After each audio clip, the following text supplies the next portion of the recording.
Bienvenidos, soy Óscar Valladares y esto es Informe Extra. En agosto se realizará la primera vuelta en las elecciones presidenciales de Bolivia. Y en este escenario, marcado por la polarización política del país, el expresidente Evo Morales se ha proclamado candidato a pesar de estar impedido constitucionalmente para hacerlo. Asimismo, la figura del senador Andrónico Rodríguez empieza a aparecer como un candidato importante. Para analizar esta coyuntura política y otros aspectos de la campaña presidencial de Bolivia nos acompaña Hugo Achá, politólogo y analista político. Hugo, gracias por acompañarnos. Siempre un placer, a sus órdenes. Gracias. Bueno, están participando en estas elecciones 16 partidos políticos. De estos 16 partidos, 3 forman parte de alianzas, por lo que habrá 13 organizaciones políticas compitiendo en las elecciones generales, 13 candidatos a la presidencia. Y la fecha límite para presentar candidatos a la presidencia es el 19 de mayo. Y en este contexto, Evo Morales se ha proclamado candidato presidencial a pesar de estar legalmente impedido de serlo. ¿Qué posibilidades tiene Evo Morales, Hugo, de formalizar su candidatura? Bueno, mira, primero me voy a disculpar porque voy a usar una referencia que no es familiar para la vasta mayoría de tu audiencia, sobre todo en una escala continental. Bolivia, como dijera el doctor Víctor Paz Estenssoro, tal vez el gobernante y estadista de mayor relevancia en la historia republicana, es un país donde la política no es solamente es el arte de lo posible, sino a veces de lo que no es posible. Y en una frase que se repite mucho popularmente en Bolivia, muchas veces en elecciones en mi país de origen se han visto muertos cargando adobes. Esta referencia tiene que ver con que la legalidad muchas veces se ha rendido al poder político. Y si hay un individuo que puede encarnar la sumisión de la legalidad a la arbitrariedad generada desde el poder, ese es Juan Evo Morales Jaimes. No te voy a decir a ti porque en este espacio ustedes han hecho sendos análisis y han presentado investigaciones que tienen que ver con los nexos de la organización de Evo Morales con la actividad ilícita, con una serie de violaciones de derechos humanos, con procesos pendientes ante la Corte Interamericana de Derechos Humanos, con acusaciones de delitos que van más allá del hecho de corrupción pública, la desaparición de un hijo que nunca se aclaró, la participación de una dama que en algún momento fue apuntada como su pareja los negociados con empresas chinas, o también algo a lo que han hecho referencia en este espacio, la cuestión de la pedofilia, un tema altamente sensible, ¿no es cierto? Entonces, es difícil descartar desde la experiencia histórica, desde los antecedentes inmediatos, la candidatura de Evo Morales. Legalmente, no debería ser ni siquiera discutido o considerado. Él está inhabilitado por una serie de motivos. Sin embargo, aquí hay que ser muy claros. El poder real en Bolivia sigue estando en manos de una organización corporativa cuyo fin esencial es la protección del ciclo coca-cocaína y que ha sido el árbitro, juez y ejecutor de las cuestiones del poder en Bolivia durante las últimas 2 décadas. Y esa es la Confederación de Cocaleros del Trópico de Cochabamba, cuya máxima autoridad ejecutiva ejerce Evo Morales. Desde ese punto de vista es difícil descartar de una manera definitiva porque Evo Morales retiene la capacidad de inviabilizar, bloquear y convulsionar al país de una forma que tal vez sería extraña para, reitero, la mayoría de tu audiencia, no solo en América Latina, sino en todo el continente. Ahora, efectivamente, ¿no? Lo político puede imponerse a lo legal, a lo jurídico.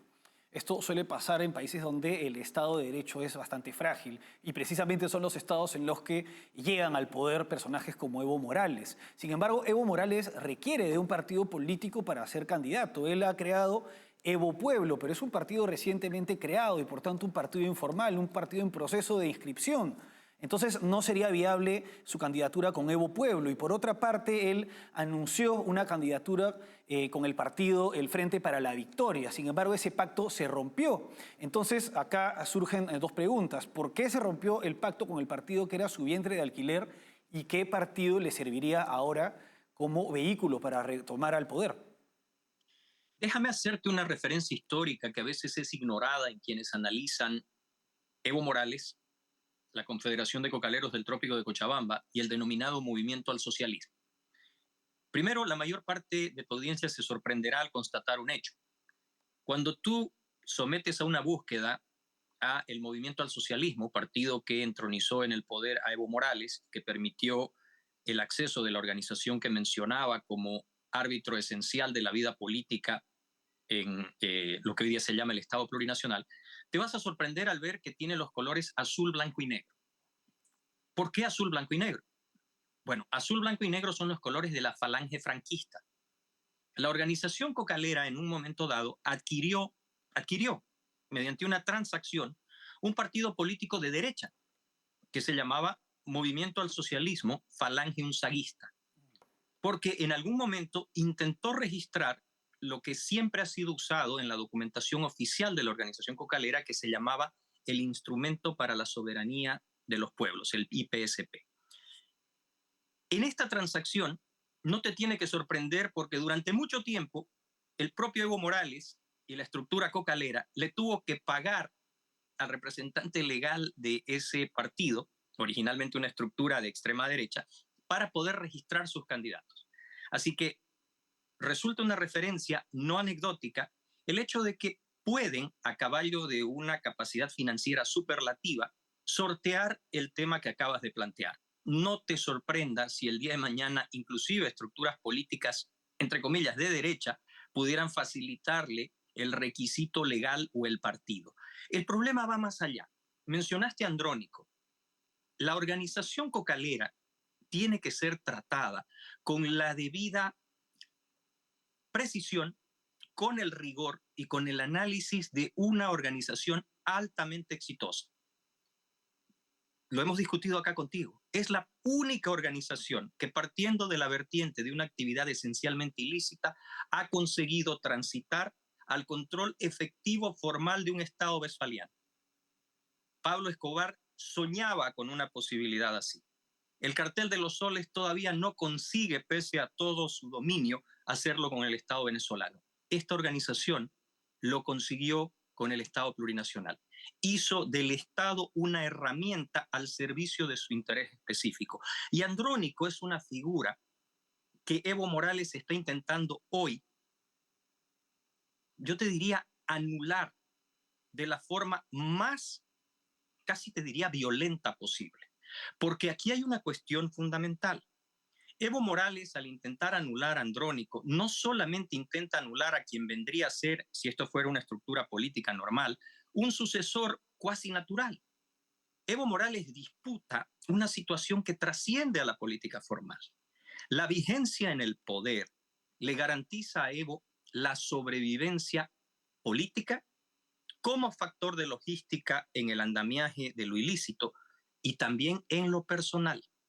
Sin poder, todos estos procesos de los que estamos hablando podrían caer súbitamente encima del expresidente que, carente de lo formal y lo político y de lo financiero y de lo ilícito, ser una presa fácil de todo su frondoso prontuario. Y ese yo creo que es un factor que no se puede descartar en este momento, cuando Evo Morales le dedica mucho más tiempo, mucho más agresividad, mucho más esfuerzo a neutralizar a quien debería haber sido su delfín y hoy se convierte en su enconado enemigo. Ahora, es una figura bastante interesante la de Andrónico Rodríguez. Es una persona bastante joven, pero para ser presidente del Senado, y se ha convertido pues, en el principal adversario político de Evo Morales, teniendo en cuenta que Luis Arce tiene menos de 2% de intención de voto. Ahora, ¿podrías explicarnos cómo surge políticamente Andrónico Rodríguez y cuál es su perfil? ¿En qué se distingue, al menos ideológicamente, de Evo Morales? Mira, esto que te voy a decir tiene que ver otra vez con una organización pragmática. El movimiento al socialismo, anteriormente el Instrumento para la Soberanía de los Pueblos, no es una organización al cual la ideología le importe desde la ortodoxia del contenido. Si te voy a decir algo, no hay organización más capitalista que la organización que lleva a Evo Morales al poder. La Confederación de Cocaleros del Trópico de Cochabamba, por la naturaleza de su actividad, dejemos de lado por un instante el hecho de que sea ilícita, tiene que, voy a usar esta expresión de manera liberal, cotizar en un mercado internacional con características transnacionales y con ofertas y demandas que se tienen que pagar en la moneda que en teoría más detestan ideológicamente, que es el dólar americano. Desde ese punto de vista, tratar de entenderlo en el debate ideológico es una superficialidad que se permitieron algunos individuos que fueron casi como una cobertura postiza a la verdadera naturaleza del instrumento. Gente que en su momento estuvo en tu natal Perú, que estuvo en Argentina, que intentan hacer malabares para justificar muchas cosas, pero que al final tienen una organización tremendamente pragmática. ¿Por qué te menciono esto? No solamente en el libro que hemos publicado, sino muchas veces en debates en los cuales también he compartido con ustedes, hay que entender a esta organización, reitero, como una organización que se debe tomar en serio, que realiza análisis de coyuntura, tácticos y estratégicos, mucho más profundos, mucho más densos de los que la mayor parte de las organizaciones políticas en Bolivia, los partidos políticos tradicionales realizan. Y ellos entienden de que tienen que hacer una transición hacia un mundo de exigencias mucho más fuertes. Ahí surge Andrónico Rodríguez. Andrónico Rodríguez es un mejor operador frente a, por ejemplo, la clase media boliviana, es un mejor operador frente a una opinión pública internacional que ya no quiere ver a Evo Morales. Ya no es, recordarás aquella famosa chompa, decimos nosotros en Bolivia, jersey dirían en España, a rayas, y la figura a caballo de una retórica indianista, no indigenista, cosa que después podemos discutir. Andrónico Rodríguez está mejor formado, no tiene el lastre de todas las situaciones que acabamos de mencionar que carga en la mochila el señor Evo Morales, no tiene, por lo menos no en lo formal, ninguno de los problemas que manchan, ya no hablemos desde el punto de vista de lo ético, de lo legal, sino inclusive desde el punto de vista de ejecuciones, secuestros extrajudiciales y una serie de cuestiones muy serias que tiene Evo Morales. Es decir, que es un personaje, una figura política mucho más presentable a efectos pues, de la mirada que se puede tener del exterior de Bolivia. Hugo, sería interesante profundizar más sobre este punto y también sobre lo que ha señalado acerca de la distinción entre indianismo e indigenismo en el siguiente bloque. Vamos a una pausa.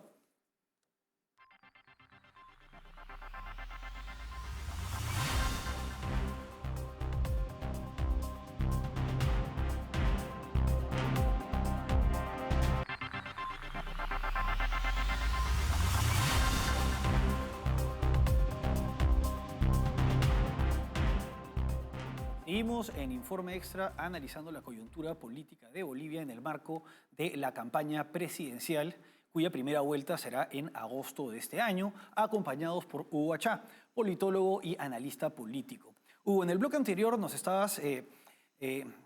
estábamos analizando la figura política de Andrónico Rodríguez, un hombre mucho más joven y mucho más presentable a efectos de la mirada que se puede tener de un dirigente pues, de izquierda boliviana desde el exterior, ¿no?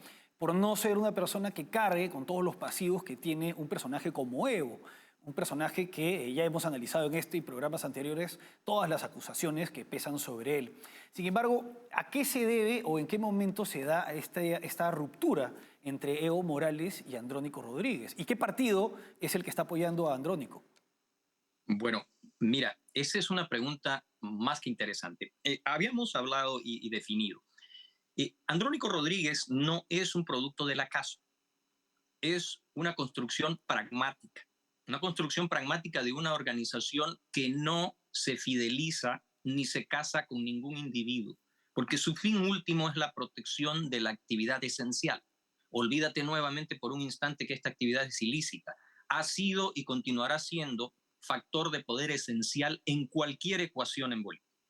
A partir de esto, Andrónico Rodríguez se erige, tal vez sin haberlo pensado, sin haberlo planeado, en el enemigo fundamental de la sobrevivencia política y pragmática de Evo Morales.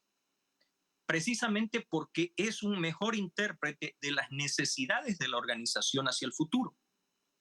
No estoy entrando en una cuestión de análisis desde el punto de vista de qué tan conveniente sea para el Estado boliviano. Eso lo podemos dejar para otro programa. Pero el interrogante que tú planteas hoy día es interesante porque Evo Morales ya ha amenazado directamente a Andrónico Rodríguez y ha hecho un gesto que va mucho más allá de lo simbólico. Fue a hacerse proclamar en la federación cuyo líder es el propio Andrónico Rodríguez. Y básicamente le ha puesto ya encima el sanbenito de traidor. Lo que es serio por una cuestión fundamental, y en esto yo no quiero sonar alarmista, me baso en el antecedente histórico de las actividades de la organización y del propio Evo Morales. A diferencia de otras organizaciones puramente políticas, para entender a esta organización y a Evo Morales hay que comprender este concepto. Evo y su organización matan. Y no estoy hablando de matar políticamente. Cuando ha sido necesario, Evo ha acudido a los métodos más crueles y expeditivos para la eliminación de oposición política, interna o externa. Y ese es un factor que atemoriza a quienes puedan prestar la sigla, el apoyo formal para viabilizar la candidatura de Andrónico. Creo que es un factor no menor a considerar en este momento, en este conflicto o lucha que se está dando al interior de una organización que, vuelvo a reiterar, debe ser la más exitosa en el marco del híbrido a escala global. Ahora, pero siendo que la organización es exitosa y es pragmática, ¿no le convendría dejar de lado a una persona que tiene tantos cuestionamientos como Evo Morales y escoger a una persona como Andrónico? En ese sentido, Andrónico no debería estar, digamos, más respaldado ante los ataques de Evo Morales. ¿No podrían purgar desde la propia organización a Evo Morales?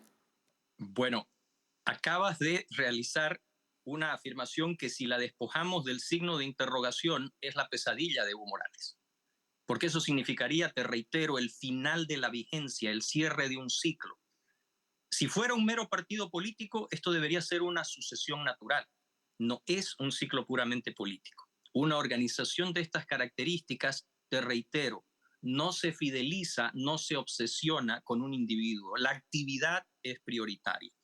El futuro, en este momento, te puedo decir, es altamente especulativo. Recuerda que del otro lado hay una oposición bastante fragmentada, que si quieres agruparla, tiene ciertos candidatos tradicionales, desde un Manfred Reyes Villa, al que se lo ha pintado como una especie de aliado conveniente, cosa que no voy a entrar yo en los méritos, esa es una cuestión de lo que se está presentando en Bolivia. Tienes a un expresidente, Jorge Quiroga Ramírez, que inicialmente fue el eje de una idea que se presentó como un frente de unidad junto con el empresario Samuel Doria Medina, y que todos ellos hoy día son candidatos de manera separada. Y por el otro lado tienes el surgimiento de candidatos emergentes, vamos a llamarlos no tradicionales. Tienes algunos que han subido en la palestra de forma muy reciente a raíz de eventos de abuso de poder, como es el caso del señor Jaime Dun, una persona bastante respetada en el ámbito económico.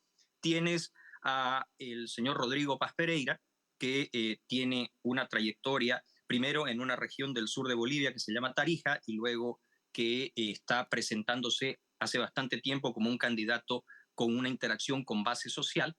Y tienes finalmente a un candidato no ortodoxo desde ningún punto de vista, al que ustedes también han mencionado en algún momento, que es el señor Chi. Entonces, tienes, vuelvo a repetirte, tres grupos en apariencia: un oficialismo con un arce, ya señalaste, con un contenido porcentual mínimo. Tienes a un Evo Morales luchando por su sobrevivencia política y pragmática. Tienes a un Andrónico Rodríguez que se presenta como una alternativa con un apelo hacia sectores a los que habitualmente el movimiento al socialismo no había llegado. Y tienes a una posición dividida entre unos candidatos que en algún momento se amarraron al resultado de encuestas que han sido cuestionadas por una gran parte de la población, y finalmente tienes a los denominados candidatos emergentes. Yo creo que estamos en un momento crucial. Los que logren formalizar sus candidaturas y pasen el filtro del Tribunal Electoral empezarán, vamos a llamarlo de esta manera, una danza de negociaciones con miras a la elección en sí.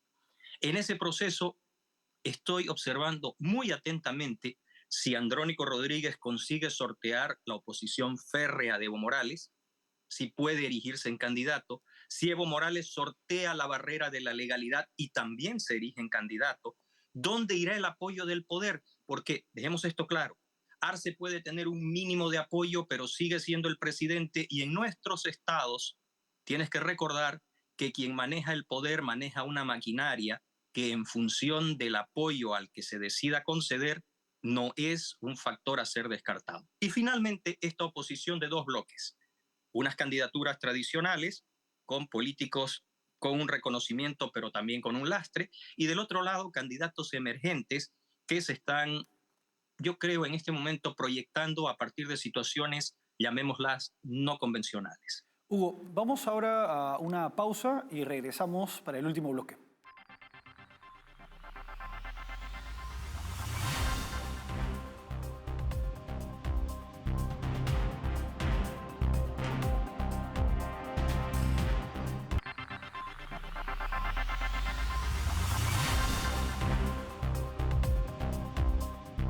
Seguimos en Informe Extra analizando las distintas candidaturas para las elecciones presidenciales de Bolivia que se realizarán en agosto de este año, acompañados por Hugo Achá, politólogo y analista político. Hugo, en el bloque anterior mencionaste una serie de candidatos. Has señalado que hay una suerte de candidatos alternativos y también candidatos que pertenecen, digamos, a la derecha más tradicional o a la oposición tradicional, no necesariamente de derecha. Ahora, entre estos candidatos destaca la figura del expresidente Jorge Tuto Quiroga, quien está presentándose como candidato del FRI, el Frente Revolucionario de Izquierda, lo que llama bastante la atención en vista de que él fue vicepresidente de Hugo Banzer. Hugo Banzer fue dictador entre 1971 y 1980 y presidente entre el 97 o 98 y el 2001, en que renuncia y asume su vicepresidente, que era Jorge Tuto Quiroga. ¿No existía algún otro partido o algún partido de derecha que pudiera acoger a este candidato? ¿Qué sucede en este caso? Bueno, tú ya me conoces, yo soy una persona muy respetuosa, todo lo que he dicho antes se enmarca Claro, dentro de por una supuesto. cuestión de hecho, ¿no es cierto? Jorge Quiroga, a quien tengo el gusto de conocer, no sería justo catalogarlo como una persona de derecha en un sentido seco y llano, ¿no es cierto? Su posición, te voy a dar algunas situaciones que puedes verificar, ha sido, por ejemplo, muy crítica en relación a la figura de personajes como el presidente Donald J. Trump, ha sido muy dura con relación a posiciones de gusto de la derecha encarnada, por ejemplo, en opciones liberales, como el caso de Javier Milei. Jorge Quiroga es una persona que tiene un predicamento internacional innegable. La lucha por la democracia en Venezuela lo ha tenido como uno de sus principales operadores y abogados, y su defensa de los derechos humanos es innegable. Innegable. Alguna gente le cuestiona un nivel similar de volumen hacia lo que sucedió dentro del país. Yo creo que eso es una cuestión que también tiene que ver con sobrevivencia, ¿no es cierto? Pero Jorge Quiroga Ramírez es una persona que hoy, no estoy analizando todo el contexto, toda la trayectoria, es parte de este núcleo que inicialmente se vehiculó como un frente de unidad que no cuajó. Ha terminado devenido en candidaturas separadas, fundamentalmente con el empresario Samuel Doria Medina. El problema fundamental de esto es un escenario que los bolivianos ya vivieron. ¿Sería capaz Jorge Quiroga Ramírez de agrupar un conjunto de apoyos que le negasen, me hago cargo de lo que voy a decir, al movimiento al socialismo, cualquiera que sea el resultado del análisis que hicimos en los bloques anteriores, la posibilidad de ganar en primera vuelta? Ese es un primer factor a considerar. No voy a entrar a explicar hoy día el tema de cómo funciona la ley electoral en Bolivia con los porcentajes, pero es el primer gran interrogante. El segundo, ¿será capaz Jorge Quiroga Ramírez de sortear en un escenario a donde el principal vector de condicionamiento político en el continente se llama Estados Unidos esa interrelación, llamémosla tortuosa, con un presidente de los Estados Unidos que no se distingue por su tolerancia o por olvidar fácilmente a quien lo ha cuestionado.